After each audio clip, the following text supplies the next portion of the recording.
zoomed out and wondered how in the heck did they get that and I don't have it? Well, today I'm going to tell you a little bit about it.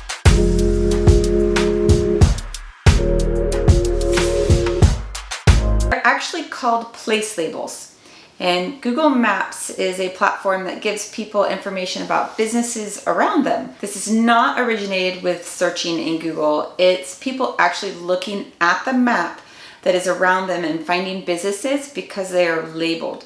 The more you zoom in on a map, the more place labels you'll be able to see. So how does Google determine which businesses get labels and which ones don't? I found a case study online done by SterlingSky, and she goes over 12 factors of how businesses got place labels and what their odds were in increasing your chances of getting a place label. It's not up to you. It's up to Google whether you have one or not. How much does having a website on your listing influence getting a place label? Let's just say that more listings that had place labels had websites than businesses that didn't have them. So you want visibility? Get a website. Seriously, you guys?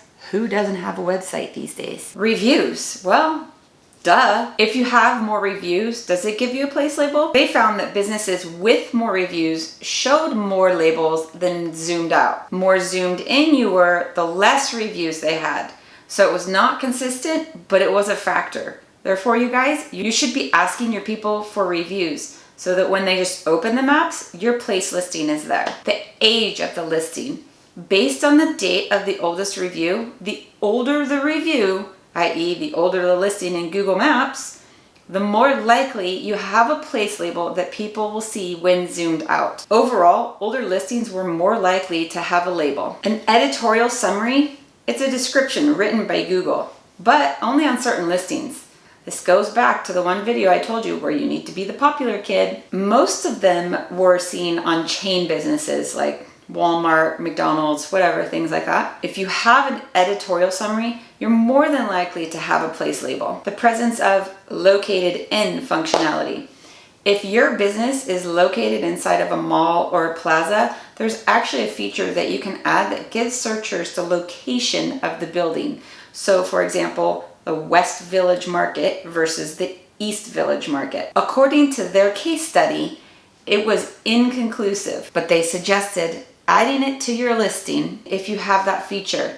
I mean, it's a no-brainer. It helps people find you. How about whether your listing is verified? Google tells you this increases your visibility. Again, this was inconclusive on their case study if you would get a place label or not, because some businesses in the case study did and some didn't. Did the listing have a question posted? If people interacted on the listing, it did show more place labels zoomed out. They determined this was a strong factor in getting your place label on your business listing. Have you guys seen those popular times? It's taken from your location history. You guys, Google stalking you. It's actually taken from data on your phone to gain habits of customers. Google sees the foot traffic to the businesses because of this, and it uses it to generate the popular times of your listing. The case study data showed that if this was on your listing, then you had a higher probability of having a place label. How about planning your visit? Again, Google being a stalker. This is pulled from customer devices as well. In some listings below the popular times, it shows how long people usually spend inside that business. So you can plan your visit when you go there. It goes back and references to the popular times as well. It can up your chances with a place label. What about if the listing has an active post?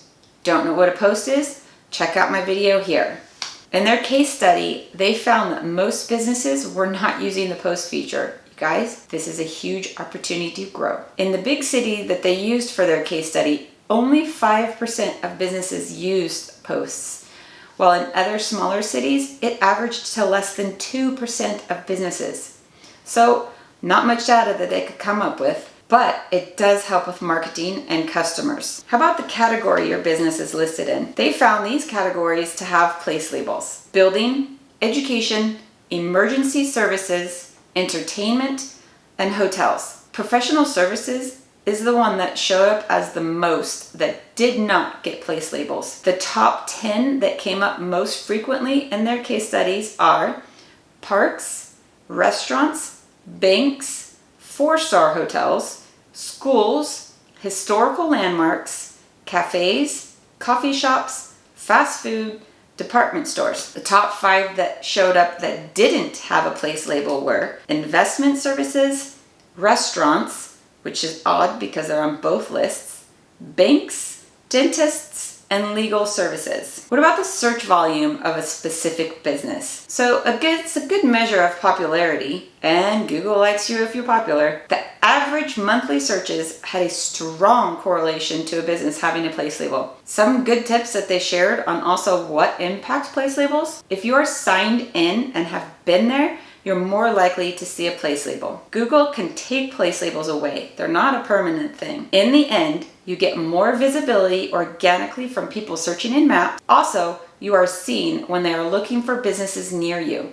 So that can be super helpful if you're surrounded by chain businesses and you're trying to compete with them. Hopefully you've got some value out of this one and you'll understand a little bit more why some businesses have place labels and some don't. Hopefully it'll give you a couple little tips onto how to optimize it so that you might get a place label from Google, although the biggest factor to me seems to be pretty congruent with being the popular kid.